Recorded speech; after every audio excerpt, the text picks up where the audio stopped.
నగరి రమణీపేటలో గల race of piece చర్చ్లో TGA వారు నిర్వహించిన టెక్నో క్రిస్మస్ వేడుకలు ఘనంగా జరిగాయి. టీజీఏ ప్రెసిడెంట్ వినోద్ అధ్యక్షతన జరిగిన కార్యక్రమంలో ముఖ్య అతిథిగా ఎమ్మెల్సీ పేరావతుల రాజశేఖరం పాల్గొని క్రిస్మస్ కేక్ను కట్ చేసి విద్యార్థులకు అందించి క్రిస్మస్ శుభాకాంక్షలు తెలిపారు. CVF international director Murthiraju Christmas సందేశాన్ని అందించారు. ఈ కార్యక్రమంలో డాక్టర్ వంశీకృష్ణరాజు, డాక్టర్ రాజ్ కుమార్, వారమేరి Jyothi, Satyanarayana, sister Usharani, Mahima Prabhakar, Zee Studios Praveen, Venkat, Abraham, Satyanarayana, వివిరావు, కీర్తి, విజయ్, సుభాష్, చంద్రబాబు తదితరులు పాల్గొన్నారు. మీరు చాలా అదృష్టవంతులు. మీరు ఇప్పుడు మీకు ఇలాగ మోటివేషన్ ప్రోగ్రామ్ చేయడానికి వినోద్ లాంటి అన్నయ్య ఉన్నాడు మీకు, లేకపోతే రవి లాంటి మన సతీష్ లాంటి యువసేన సతీష్ లాంటి మంచి ఆర్గనైజేషన్ నడిపే వ్యక్తులు ఉన్నారు. మాకు ఆ రోజుల్లో ఏమీ తెలియదు, ప్రభుత్వం కూడా సహకారం లేదు అప్పట్లో. అయినా ఒక సామాన్య మధ్యతరగతి నుంచి వచ్చి ఈరోజు ఎమ్మెల్సీగా మీ దగ్గర నిలబడ్డానంటే అది ఏదో అదృష్టం అనుకోవద్దు ఎవరు కూడా. దాని వెనకాల చాలా కష్టం ఉంటుంది, అవమానాలు ఉంటాయి, చీత్కారాలు ఉంటాయి. చాలామంది కుటుంబ సభ్యులే, ఎందుకంటే రాజకీయంగా తిరిగేటప్పుడు ఫ్యామిలీని వదిలేసి తిరుగుతాం.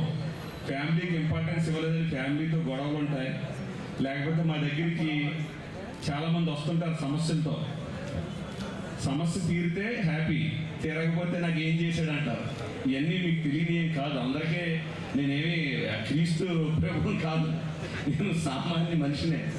కానీ నేనేం చెప్తున్నానంటే కృషి, పట్టుదల ఈ రెండు ఉంటే మనం ఎంత గొప్ప స్థాయికైనా వెళ్ళొచ్చు. మీకు అవకాశాలు ఉన్నాయి. ఈరోజు మన తల్లిదండ్రుల ప్రోత్సాహంతో పాటుగా సొసైటీలో గవర్నమెంట్ ప్రోత్సాహం ఉంది, మంచి మిత్రుల ప్రోత్సాహం ఉంది, మంచి ఎడ్యుకేషన్ సిస్టమ్స్ ఉన్నాయి ఈరోజు మనకి అందుబాటులో. మిమ్మల్ని ప్రోత్సహించడానికి పేరెంట్స్తో పాటు సమాజం ఉంది. ముఖ్యంగా ఈ సమాజం అంతా కూడా మీకు అండగా ఉంటుంది. ఎక్కడ కూడా ఏ విధమైన అధైర్య పడొద్దు. మనకు అంబేద్కర్ గారు కూడా చెప్పారు, ఆర్థికంగా వెనకబాటుతనమైన పర్లేదు కానీ భావపరమైన వెనకబాటు ఉండకూడదు.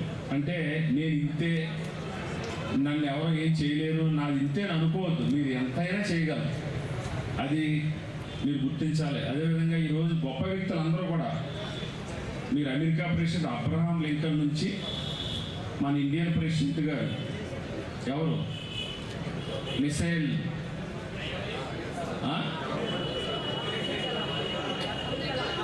అబ్దుల్ కలాం గారు,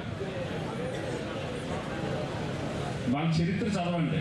వాళ్ళు ఎవరు కూడా సామాన్యం, అంటే మీకంటే ఇంకా చాలా దిగువ స్థాయి వ్యక్తులు వాళ్ళు. అలాంటి వ్యక్తులు ఒక పెద్ద దేశాలకే ప్రెసిడెంట్ అయ్యే స్థాయికి ఎదిగారు. టెక్నిక్ తెలియలేకపోయింది, టెక్నాలజీ కనిపెట్టింది మానవుడే. ఇక్కడున్న మీరు కూడా రానున్న దినాల్లో అలాంటి గొప్ప గొప్ప వారు అవుతారు. I wish you all the best. But ప్రపంచాన్ని చవి చూస్తే, జంతువులు ఇవన్నీ చూస్తే మానవుడు గొప్పోడు, అది నమ్ముతాంగా. మానవ జీవితాన్ని చూస్తే యవ్వన ప్రాయం అనేది గొప్పది. మనం ఇటుకలు బద్దలు కొట్టగలం, కరాటీ చేయగలం, క్రికెట్ ఆడగలం, సిక్సర్లు కొట్టగలం, ఐ లవ్ యూ చెప్పగలం, ఐ లవ్ యూ చెప్పించుకోగలం. నీకు 70 సంవత్సరాలు వచ్చి ముసలాడు అయిపోతే ఎవడు నల్లు చెప్తాడు నమ్మకం. ముసలమ్మ రోడ్డు దాటించమని అలా వెయిట్ చేస్తే ఎవడో దాటిస్తాడు చేపట్టుకుని. అదే మసకలి, కసకలి, అమరకలి వేసి ఒక అమ్మాయి హలో ఎక్స్క్యూజ్ మీ అంటే మొత్తం 10 మంది పోతారు. సైకిల్ దొక్కుతున్నప్పుడు చున్నీ పడింది అనుకోండి, చక్రాల్లో 6 పట్టుకున్నట్టు వెళ్ళిపోతారు. 6 చున్నీ ఒకటే. అంత పవర్ ఉంటుంది యూత్కి, అంత పవర్ ఉంటుంది. నీ క్రాఫ్ట్కి అంత పవర్ ఉంటుంది, నీ లుక్స్కి అంత పవర్ ఉంటుంది, నీ డ్రెస్అప్కి అంత పవర్ ఉంటుంది.